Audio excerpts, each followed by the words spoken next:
Supper and the washing of the feet. Ayan, ito yung maganda. Ito yung maganda. And I would like to dedicate this to all of you in the ministry. Yung mga may ministry. At mas malaking hamon sa mga Eucharistic ministers. Malaking hamon sa mga Eucharistic ministers. Why? The washing of the feet. Hindi hiwalay yan na ang bunga ng ating pagdalo sa misa ay dapat laging magsisilbi. Na ang bunga ng ating pagkanta sa misa, pagbabasa sa misa, pagsiserve sa misa, pag-welcome ng mga tao sa misa, basta lahat ng involved sa Eucharist, dapat magbunga ito sa atin ng pagpapakumbaba. Kasi ang paghuhugas ng paa ay ginagawa lamang ng isang nagsisilbing katulong. Na tayo ay kailangan magpakumbaba at tayo ay kailangan magsilbi. Kasi kung hindi totoo na dumalo ka sa misa. Nanood ka lang. Wala kang natutunan. And for the longest time that you have been saving, that you have been serving at Mass, kumakanta, talagang pinagpipitago ng mga tao, ang ganda-ganda ng choir. Ay, ang husay ng magbasa. Ay, nako, parang banal na banal yung nagsusubo sa akin. Kinikilabutan ako kapag sinusubo niya sa akin yung hostya. Yung dumalo at natuto sa banal na Eucharistia sa tagal ng panahon, dapat ito ay nagbabago sa akin. We cannot just say, I am a Eucharistic minister in whatever form. A call to humility and loving service. So, the washing of the feet. Sacrifice. A call to sacrifice so that others may live. Humility and loving service. Meron ditong part. Ayan, the appeal to Peter. Ayan na, ayan na, ayan na, ayan na. Peter refused to have his feet washed by Christ. Ayaw magpakumbaba ni Peter. Ayaw magpakumbaba. Ang taas-taas ng tingin sa sarili. No? Ang taas-taas-taas. And yet, mamaya, pagkatapos na nahugasan yung paa, pagdating doon sa labas, lumabas ang totoong pagkatao. Hindi ko siya kilala. Ganon din sa atin. Paglabas ng simbahan, hindi pa nga lumabas ng simbahan. Some of us can be like Peter in real life. I have no sin. And when Peter realized that, and when Jesus told Peter, Peter, if you don't have your washed feet, you cannot be my disciple. Because a disciple of mine is humble, a disciple of mine is willing to serve.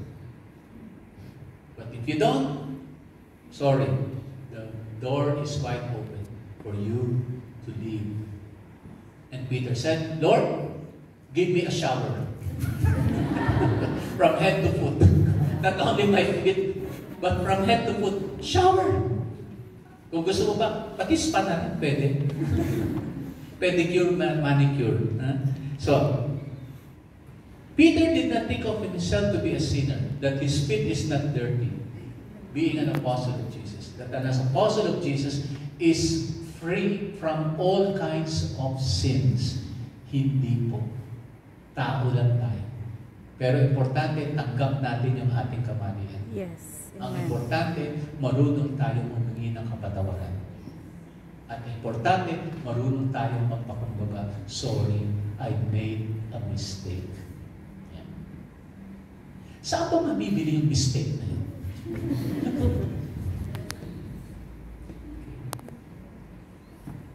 Peter thinks that to be washed of his feet means to establish dependence on somebody. It's 5 o'clock. Thursday pa lang tayo? Okay, Good Friday. Okay. What is good on Friday? Thank God it's Friday. Kasi rest day the following day. Okay? But what is good on Friday is that something good happened on a Friday. Because God saved the world on Friday. And on Friday, sin was forgiven. And on Friday, death was defeated. No? Death was defeated. Na yung pagkamatay ni Kristo ay hindi na nanatili sa kamatayan. Pero in matter of 3 days, muli siyang nabuhay. And that is why we believe in the life after. Nasa na yung mga nauna sa akin? Nandun na sila sa buhay na walang hanggan. Gusto niya na ba yung buhay na walang hanggan? Bakit pa nga? Huwag muna pagod. Huwag mo madaliin. He gave in to the demands of the crowd. He was not strong to resist the temptation of the crowd. He sacrificed his long-cherished principle of truth. Ayan, sa mga kamiyembro ninyo, na magsalita ka, sabihin mo yung katotohanan, mali yung bintang nila. Mali yung mga pinagkakalat nila tungkol sa iyo. Now, how many can be like Pilate? Walang paninindigan. No? Walang paninindigan. Yung prinsipyo, no? Yung prinsipyo, na sabing walang iwanan, iniwan. Nawala siya. Tama na yung word, walang iwanan. Iniwan ka at nawala siya. Totoo, true to His word pa rin, no? So, minsan nadadala tayo ng emotion, no? Minsan nadadala tayo ng mga tao, ng labis ang galit, so parang nakikiisa ka na rin sa kanya. Excuse me. Sama ng loob niya yun, hindi ka damay. Bakit ka dadamay? Oh, anong ginagawa mo doon sa away nila? Oh. So dapat, gugumit na ka. Dahil may utang ka pa sa kanya, di doon ako sa kanya. Kasi uutang ulit ako.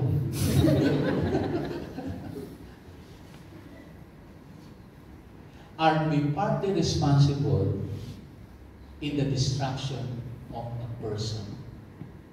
Na nasira yung tao sa grupo ninyo, sa center ninyo, partly also because of you. Yes. Kasi nakiisa ka doon sa maling pakay. You join that group, which already you think is not good, or their purpose is not good, or their goal is not good. Manindigan ka sa prinsipyo. Because if not, then you destroy your principle. Because if not, then people will no longer trust you. Kasi alam nila that you can be swayed. We, like Pilate, surrender to the whisper of the evil one. Hindi natin alam, demonyo na pala yan nagbubulong sa atin. Akala natin yung pang tao na bubulong-bulong sa atin. Hindi natin alam. Binubulungan na pala tayo ng kasamaan. So, sige ha, ano ba masasabi mo dito? Huwakan niyo yung medalya nyo, pag gano'n na yun. Save me, save me. Yan, si Simon of Cyrene, yung kanina sinasabi ko. Help Jesus carry His cross for a while. Kasi nung nabibigatan na si Kristo, then the soldier took Simon of Cyrene to carry the cross for Jesus. But Simon of Cyrene did not carry the cross up to the end. Some of us carry the cross of others up to the end. Yan ay sinasabi ko kanina. Bakit ka na-involved dyan? Bakit kailangan ikaw lahat? Magtira ka naman sa sarili mo. Pinagpaguran mo yan. You owe it to yourself. You can only help at a certain point, and after that, you are no longer helping the person. I tell this to those who are single. Kaya ka na hindi. Yung size niyan, kasi medium ka, medium din yung cross. Maliit ka, small lang din. So we cannot complain. But if you add another person's cross on you, ibang usapan na yan. Ibang usapan na yan. So, maybe it's time to unburden ourselves of crosses that do not belong to us. Return to sender. If I were you, special delivery. Now, as I said, some of us get involved in the sufferings of others. Good and bad. Good in the sense na, okay, temporarily we can help them. But do not make them be dependent on you. Sabi nga, turuan mo rin silang mangisda. You provide them with everything that can help them to be able to fend for themselves. But, huwag mong pamamalagin. Otherwise, ikaw na lahat. Saan yan? Sabi ko, God places no crosses on our shoulders, but life does. Kasi minsan sinisisi natin ng Diyos eh. Ewan ko ba, God? Bakit? Naubusan ako ng pera. Sinisisi natin sa Diyos. Sino ba nagbitaw ng pera? Matagal ka na sinasabi ng Diyos na, uy, dahan-dahan, ayaw mo makinig. O ngayon, wala ka ng pera. Sinisisi ng Diyos. Ba't di mo ako sinabihan? Matagal ka na sinasabihan. Yung mga kaibigan mo, ginamit ko na para sabihan ka, huy, dahan-dahan, ayaw mo makinig. Expert na nga sila. Pwede na sila sumulat ng libro on how to carry the cross. Kasi iba, repeat performance na lang. Ano lang, no? Anyway, whatever is taught in the group, stays in the group. No? Na part siguro ng ninyo would be, unwind tayo, o sige, anuan tayo, o sino ba dito ang nangangailangan ng tulong, o sino ba dito ang going through some tough times in life, no? Then, you can share your experience, no? From each other. No? Kasi, hindi mo yan makukuha sa libro eh. Mas maganda yung nadidinig mo sa tao kung paano nila nalagpasan. Okay? Okay. Yan yung Roman Centurion. So, yung Good Friday is a time of waking up. Na sana magising tayo, sabi nga sana magtug ka para magising ka. But moment of waking up, the Roman Centurion, no? Truly, this was a good man. Moment of waking up sa atin is like the time has come. Yung sinabi ko kanina. Matatauhan kaya ako ngayong Holy Week na to, especially when I look at the cross, na matauhan ako na magbago ako ng sarili ko, na hindi ko ituring ang lahat ng tao na masama.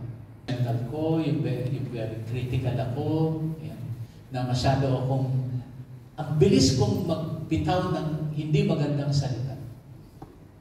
Moment of waking up, oy, ikaw na lang hindi nakakaalam na ganyan na ugali mo. Matauhan ka na.